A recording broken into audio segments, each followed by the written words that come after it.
This is Killer Innovations, a show about ideas, creativity, and how you can innovate. Welcome to the Innovators Garage, where you learn to create your next game-changing killer innovation. I want to start off today's show by sharing with you a quote that I came across that was not so much startling, but put everything into context of what we're experiencing today. The quote is, "I believe that there is a widely mistaken interpretation of what is happening to us. We are suffering from the growing pains of over-rapid changes, from the painfulness of a readjustment between one economic period and another." Let me share with you that again. I believe that this is a widely mistaken interpretation of what is happening to us. We are suffering from the growing pains of over-rapid changes, from the painfulness of readjustment between one economic period and another. Now, I don't know about you, but this is what I've been reading every day in the paper through stories of new technologies and new innovations and new medical breakthroughs, all the changes that we are constantly facing. The success of technology innovation is forcing a rapid change on all of us. And look, I'm in this game. I've been in this game full time for my entire career, and I'm struggling just to even keep up with what all the new stuff is. I could spend hours a day just trying to track the latest and greatest, newest things coming out. What's interesting, though, is this quote that I just shared with you was from 1930 from John Maynard Kaynes, the world-famous economist. And he was talking about the cause of the Great Depression.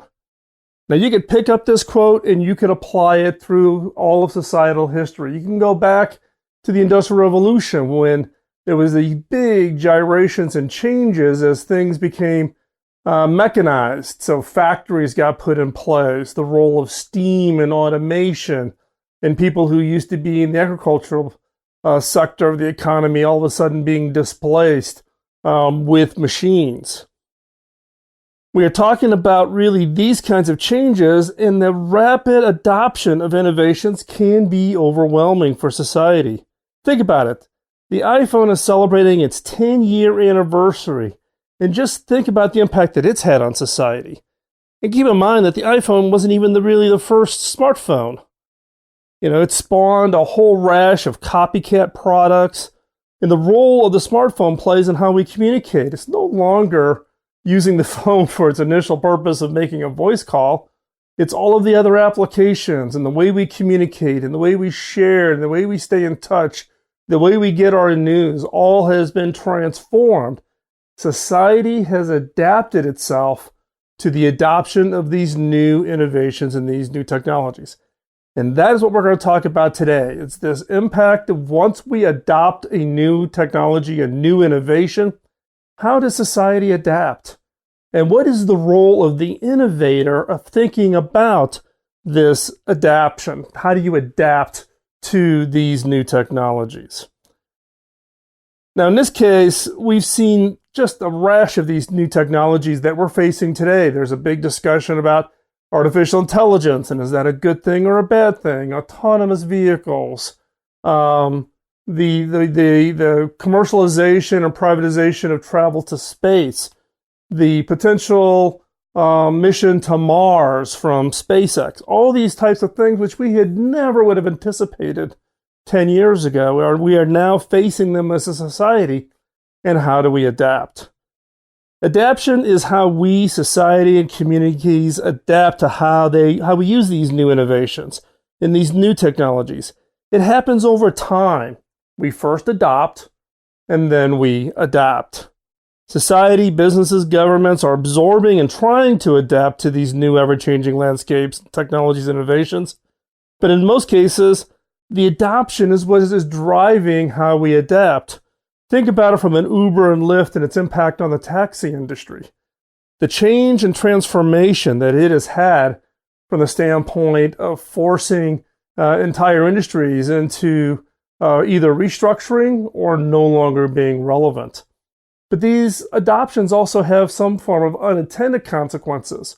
So look, in the cities where Uber and Lyft are prevalent, fewer and fewer people are buying vehicles. Why do you need to buy a car when you can call an Uber and very quickly get from point A to point B? And when you added up all the costs, it still is cheaper than buying a car, paying for the insurance, maintaining it, all those kinds of things. And so these adoptions of new technologies have these unintended consequences when society adapts to it. Online retail is another one, right? If you look at Sears, JCPenney, there are 1,000 retail companies on the financial watch list for possible bankruptcies because of the disruption of online retail.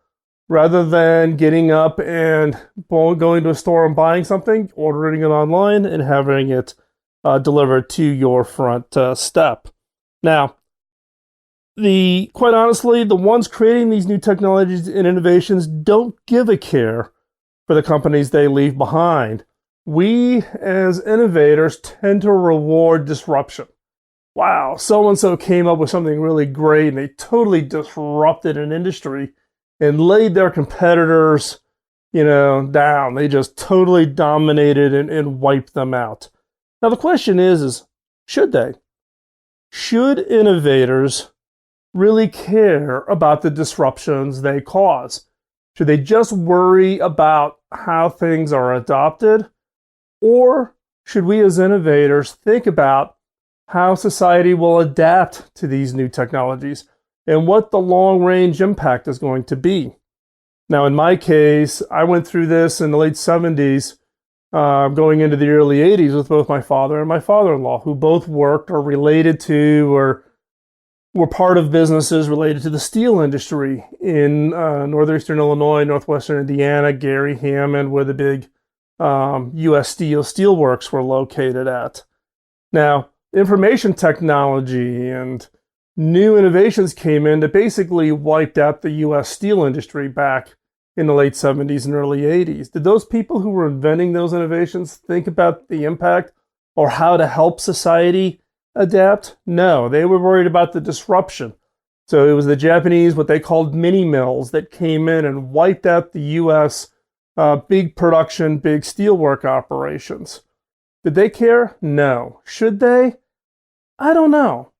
And that's really what I want to talk about today. And I'm interested in getting your thoughts and your feedback on this because I think as innovators, we just can't wipe our hands and just not think about it.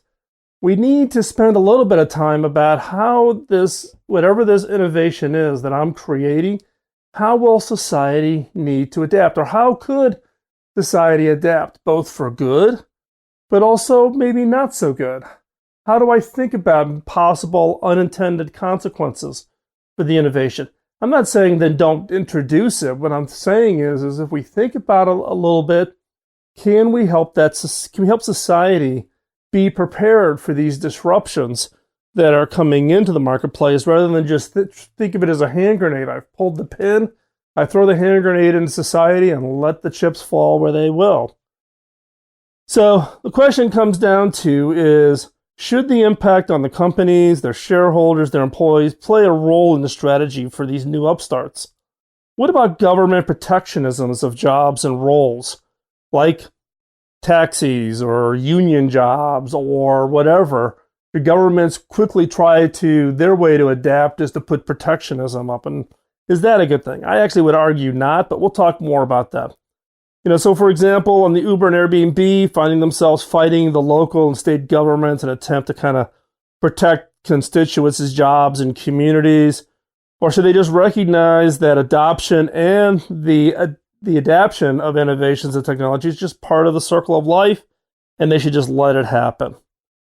As it's reinforced in the John Maynard Kaynes quote, it's happened before, and it will happen again. This isn't the last cycle we're going to go through, right? And most of us thinking, look, in the 80s when I was the young entrepreneur with a bunch of startups, I did 13 startups before I got to my first IPO, right? We were all out there, we're going to disrupt, thinking, okay, my dad didn't adapt, he was an old fogey, he couldn't make the transition into the new technologies, okay? Now, I'm an older boomer. I'm in my mid to late 50s, right? And I think of myself as being pretty tech savvy. But you can see some of these transitions that are coming that even if you think you're going to be able to make those changes, you're not, when these cycles come and go. So what's going to happen? It's happened throughout society in the past. It's happening now, and it's going to continue to happen. And as innovators, we need to take some form of responsibility to think about the impact on society. How is society going to adapt to the innovations, to the technologies that we are going to introduce to the marketplace? So again, that is what the topic for today's show is going to be. So hang in there. Let's have this conversation. And I look forward to hearing your feedback at the end of the show. So stay right there. You're listening to Killer Innovations on the BizTalk Radio Network.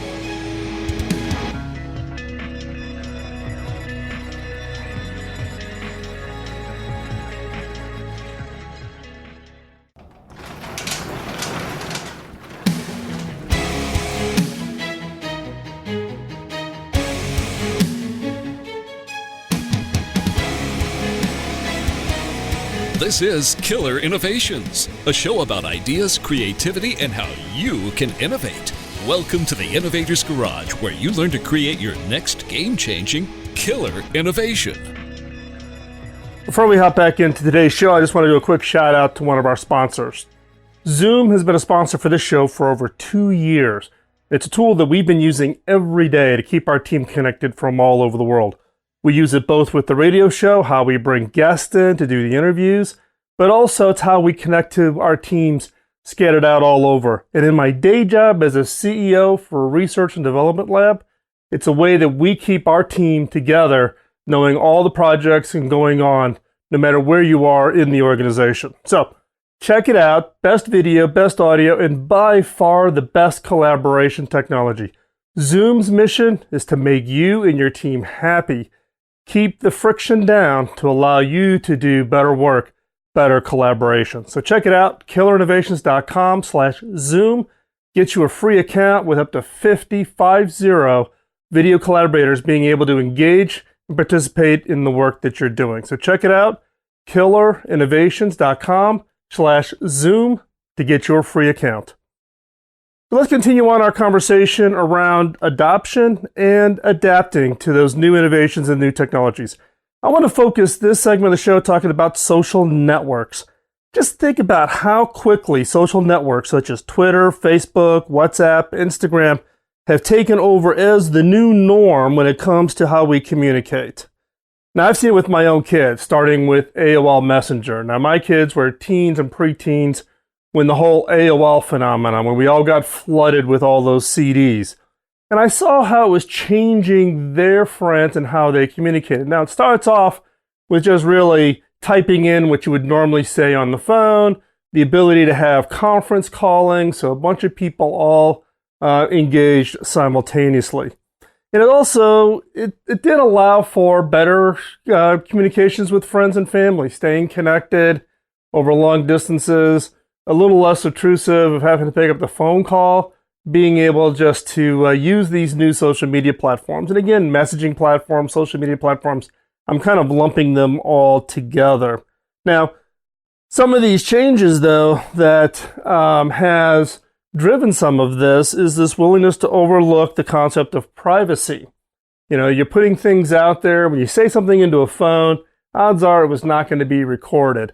But everything you type, whether it's a text message, an AOL instant message, all the way through to the social media platforms of today, is kept for prosperity. People can cut and paste it, keep copies of it, and therefore you basically have your entire audit of things that you communicate being preserved somewhere.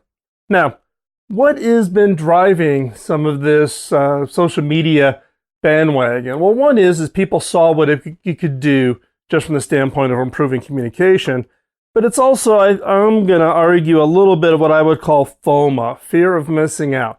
Every time there's a new social media platform that gets launched out there, everybody is rushing to get onto that platform and to try it out. You don't want to be that person at the party or at the office where someone says, "Hey, have you seen this new social media platform?" And you don't want to be the person that goes, "Well, no, what is it? I didn't know anything about it. What is this thing all about?" So it's this kind of driver for everybody to kind of try to stay up on what's new. So FOMO has part of this drive of this herd mentality of everybody's got to drive onto the new social media platforms. It also gets driven a little bit by generations, right? Facebook started off as kids in college. And then, people's aunts, uncles, and parents and grandparents then took over Facebook. So what do the kids do? They move over to Snapchat, and they're taking on the Snapchat applications. And that'll happen again. Now you're seeing adults hopping over onto Snapchat, and brands are on Snapchat trying to use it as a messaging platform to tell their brand stories. And the kids are going to move off to something completely different. And so this is kind of this whole drive of adoption, the adoption and the acceleration of adoption for the social medias. Now, the real question is how has society had to adapt? Well, just the sheer number of people on the social networks, the redefining of friends and family. What's a friend and what's family now in the social media circles? I've got people that I've connected to on Facebook and LinkedIn who I've never met in person, yet I'm seeing pictures of their kids or their grandkids' birthday parties being posted. Things you would never have shared pre kind of this whole social media, but now it's kind of socially accepted with a much broader definition of, quote, I am a friend of somebody, when in reality you've never met, you've never even had a meal together, you've never met face to face, but, quote, they are a friend. We've adapted. And it's also this social acceptance of sharing, how much we share, our willingness to share, the kind of information we share, marital statuses, whether you're going through a divorce or separation or, struggles and people posting those up there. The level of sharing that the society now has adapted itself to with the adoption of social media. It's also measuring status. You're measuring status by how many followers do you have? How many Twitter followers do you have? How many Facebook? How many LinkedIn? Right? We're using numbers as a reinforcement that people like me because of how many followers I have. And again, we're adapting. And also the ability to skip the middleman when it comes to information. Do I trust my friends and the information that they're sharing online more than other sources, such as the traditional news sources of the Washington Post, Wall Street Journal, whoever? And so, the question becomes then with this social media, and I'm relying on my friends to kind of think like me and feed me information, is what becomes the role of the news media. Now, the real question is what is the impact on society? The level of sharing online is beyond what most people would ever say in person. We'll say things that we would just never say face to face because we have that protection behind the application. We'll say political discourse, cyberbullying, and trust me, cyberbullying is not just about kids in school, but I've seen cyberbullying actually play itself out in the professional realm, even on LinkedIn, but also on Facebook, etc., where people will pile on and use social media to bully or intimidate other people. And exploitation. It redefines trust. What is trust? In a social media world, we've adapted to this whole concept of trust. And also, what's the difference between real and fake? Now, the ultimate question is could we have predicted these changes? As innovators, could we have predicted the fact that we're going to build up these networks and people are going to have this new level of sharing and conversation? Could we have predicted things like the emergence of fake or false or misleading news, cyberbullying, exploitation, intimidation? And what would be the role of innovators? Should we or should we not look beyond kind of that horizon to try to figure out what some of these unintended consequences will be from the innovations that we delivered? Or do we just pull the pin on the hand grenade, throw it into society, and let the chips fall where they fall? I'm arguing that we do have a responsibility as innovators to think about the unintended consequences. And we're going to continue this conversation through the rest of the show, so don't go anywhere. You want to be part of this? I'm interested in hearing your feedback. So stay right there. We'll come right back after this quick commercial break. You're listening to Killer Innovations on the BizTalk Radio Network.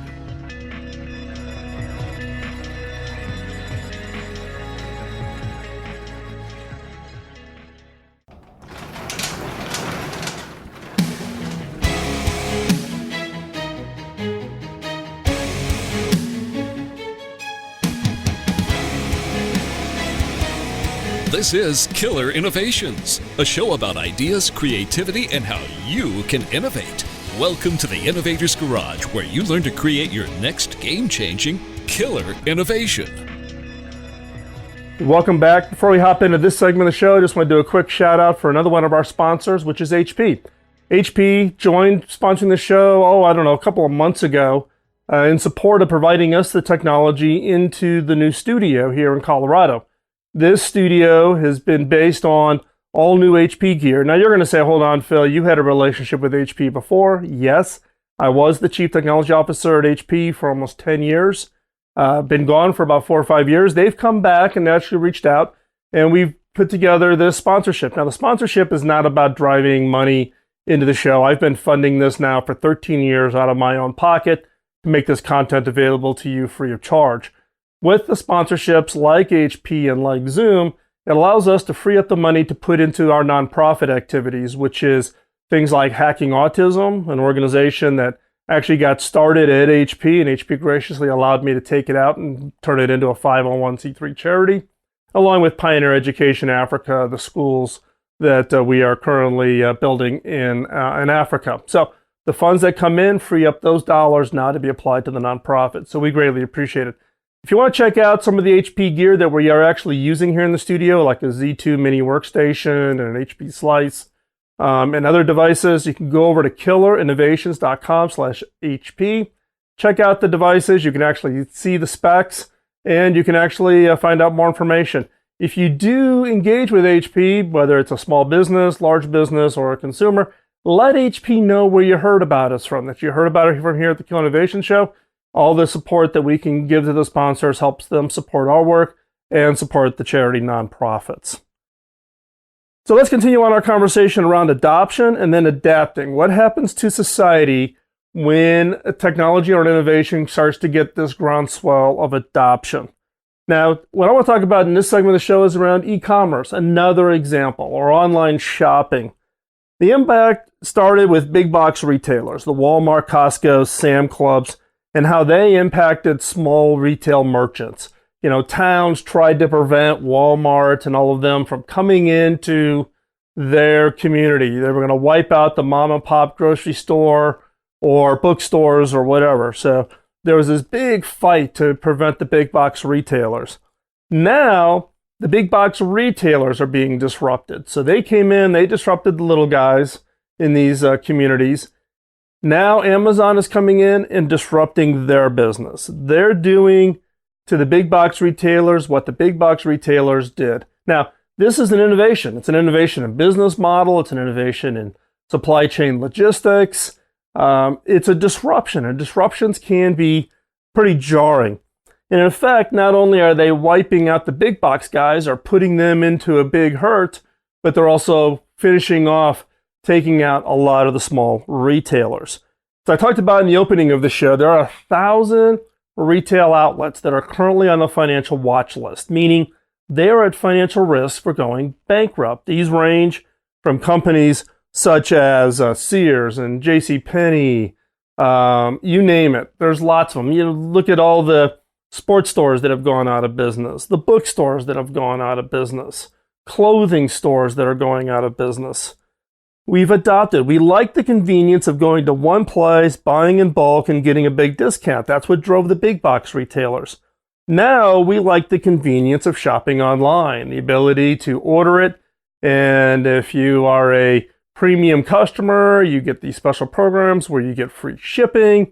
You get all this benefit. Don't even have to even leave your home. Shows up at your doorstep, and also gives you the that convenience. Now, for the longest time, you didn't have to even pay sales tax. So you actually had the advantage of getting it at a cheaper price because Amazon buys even in larger bulk than the big box guys do. And they weren't subject to local sales tax. So as adoption for online buying started to accelerate, then we had to adapt. In this case, governments had to step in, state, local governments around taxing authority and how do you tax companies like Amazon. Otherwise, local tax revenue base in small towns, even larger towns, start to be heavily impacted.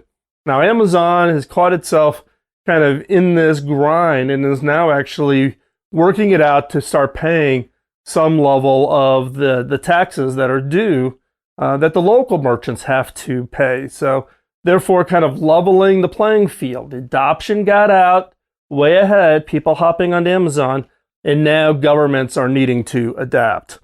Now, some businesses, small businesses, medium businesses, even larger ones, have gotten onto this bandwagon. Rather than letting this disruption totally destroy them, they got on the bandwagon. So there are entire businesses that are using what's called FBA, or fulfilled by Amazon. So if you've got a product or something that you're selling, you can actually warehouse it at Amazon. People buy it on Amazon. An Amazon person takes it off the shelf, sticks it in an Amazon box, puts a label on it, and sells it. It's your inventory, but it's fulfilled. You can also host your store at Amazon, where someone buys it, you get the order, you stick it in the box, and you sell it. So rather than just letting the steamroller crush their businesses, they are adapting their business models, how to reach customers, by taking advantage of what Amazon has actually put in place. Now, large and small retailers, however, have not adapted. Not everybody has jumped onto this bandwagon. And as a result, their businesses are being severely, severely impacted as a result. Now, like I said, there's this rash of recent articles of the impact on malls and shopping districts and tax-based, impact.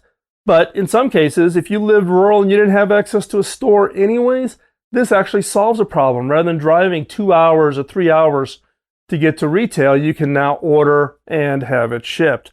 Talk to the people in Alaska and what they've enjoyed from the ability to buy things on Amazon. Now, this has had a significant society impact. Given that retail is one of the largest employers, it's having a significant impact on pockets of society. You take out these big box retailers or even brand retail chains because of the risk of bankruptcy, it starts impacting the employment numbers. Now, we all state in surveys that we want to buy green, we want to support local retailers, but when we actually go out and buy, we buy on price. We say one thing in surveys, price dictates. Now, I'm not saying buying on price is a bad thing. We're all looking for value. And in some cases, we've created a vicious circle by where large swaths of the population are in lower paying jobs, and thus they must purchase on price, which then begins the circle all over again. We just need to stop being hypocrites and saying what we want X and we do Y. We buy on price. Price and time are the two biggest motivators for innovation. Can I save you time? Can I give you some convenience? In this case, ordering online and having it arrive. And can I give you good price? Can I give you good value for the dollars? Yes. That's always going to be the key drivers for innovation. Time and money. Now, could we have predicted these changes? Could we have had some forethought thinking about what the impact to these kinds of innovations on online retail? And could we have thought about what the adaptations were going to be needed, whether it be government and taxing authorities or jobs and alternative job creations, etc., to kind of smooth society as we adapt these innovations? Now, smooth doesn't mean slow. Things don't slow down. We're still going to be operating at these frantic paces, but how do we not so much slow it down, but how do we smooth our ability to adapt? And if we as innovators think beyond just simply disrupting and really think about, what are some of these unintended consequences that are going to happen from innovations and these disruptions, we can actually help improve and accelerate the adoption. If people see not only the benefit, but also understand what the consequences are, and we think about it ahead of time, we can plan for it. We can actually help people adapt much more smoothly than just waiting for the disruption and the throwing up of our arms and hands and doing the woe is me. I argue that as innovators, us just sitting here and, launching the disruption and not caring about the unintended consequences is just not right. We as innovators, if we're working on disruptions, need to think about these unintended consequences and how do we help individuals, organizations, companies, governments, society adapt to these innovations. Take advantage of the great things these innovations bring, but do it eyes wide open, not just wait to see what the consequences fall out at the other end. So with that, we're going to take yet another quick commercial break. When we come back, I'm going to wrap this all up in a conclusion and talk about what I think what's the role of us as innovators should be and what role we could play in thinking about these unintended consequences and the impact on society. So don't go anywhere. We'll be right back after this quick commercial break. You're listening to Killer Innovations on the BizTalk Radio Network.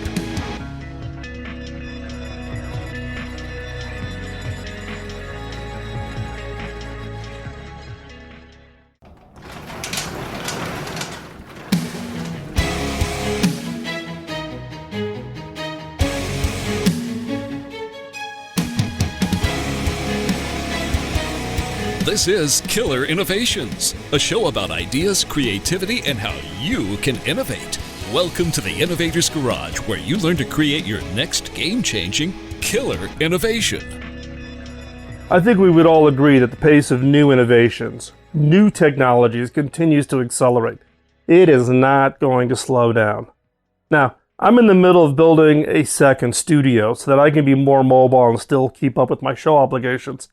And as we're speccing the equipment, now I just built the studio last December, the one that we're broadcasting from in Colorado. So as I'm building out this new studio, new devices are coming out that supersede things I just bought in December.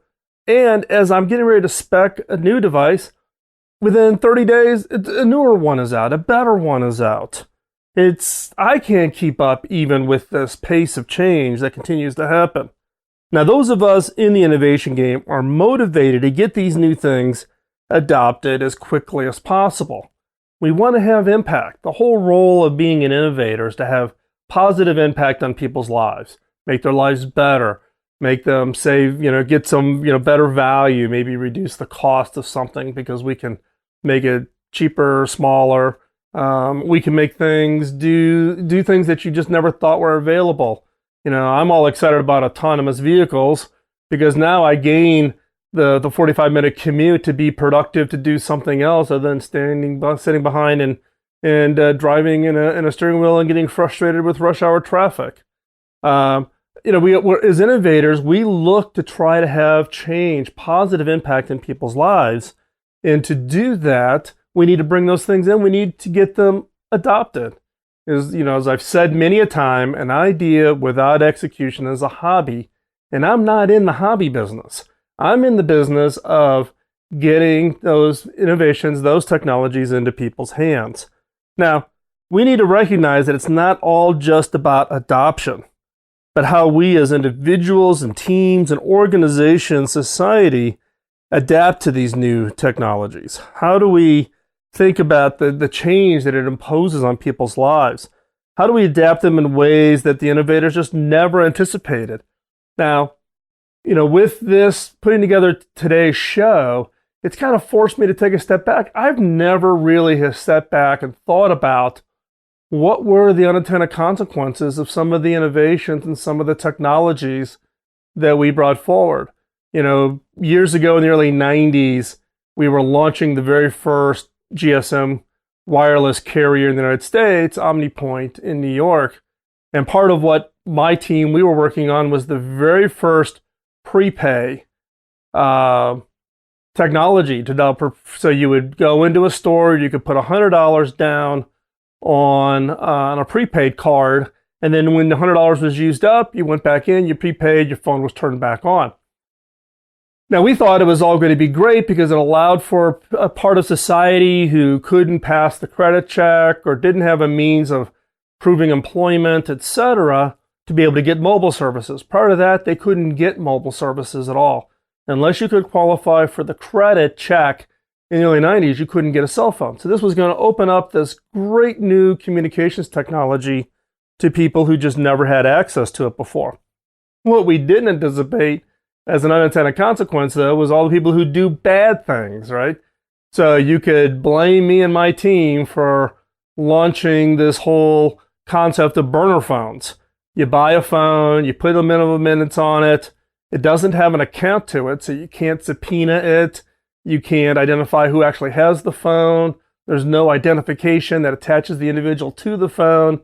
an unintended consequence. Now, should we have anticipated that? Yeah, you could have argued we should have thought about that, but we didn't. We didn't take the time to think about all the possible unintended consequences. And that's what I'm saying here is as innovators, our work on our innovation doesn't stop at the adoption. We need to think about how society, individuals, teams, organizations, governments, the world as a whole, how we will adapt to whatever innovation. In this case, prepaid phones, great for opening up a segment in society, giving them access to a technology they would never have, with the unintended consequences of the illegal activities that same capability allowed somebody else to do, which has led to all kinds of law enforcement issues. But the path from adoption to the adaptation that society takes is not clear. And the impact may not always be so obvious. So the real question is so what are we to do? Well, we can't stop at adoption. We need to take that extra step. And every innovation project I'm working on going forward, and I would encourage you for every innovation project that you're thinking about going forward is think about how others will have to adapt. How society will need to potentially adapt if it's a true game changer, if you're totally going to disrupt. Don't let yourself or society be surprised by how it's adapted, how it's forced to change. If you think about social media and fake news and all those kinds of things that we've experienced through the most recent election cycle, I'm an employee at a big box retailer and all of a sudden my job's at risk because Amazon's coming in and wiping out my business. We need to think through the impacts, the change, the adaptation that we're forcing with these disruptions. So get ahead of the curve and help others get the full advantage of what it is you're creating by seeing what's coming and how to adapt. Just don't throw your hands up. Take ownership. We as innovators, if we're developing those disruptions, we need to help people to adapt.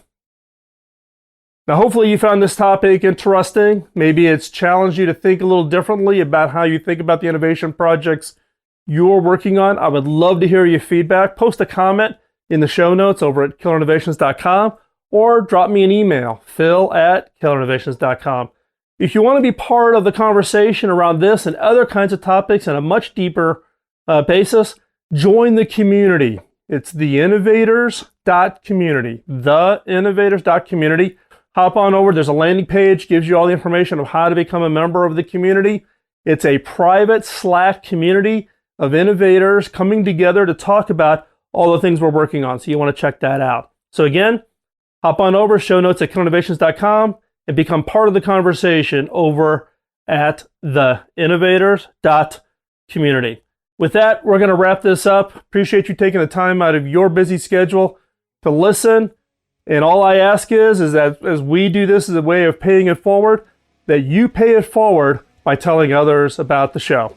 And so with that, hope you have a great week. Don't let the innovation antibodies get you down. Go out and change the world. Bye-bye.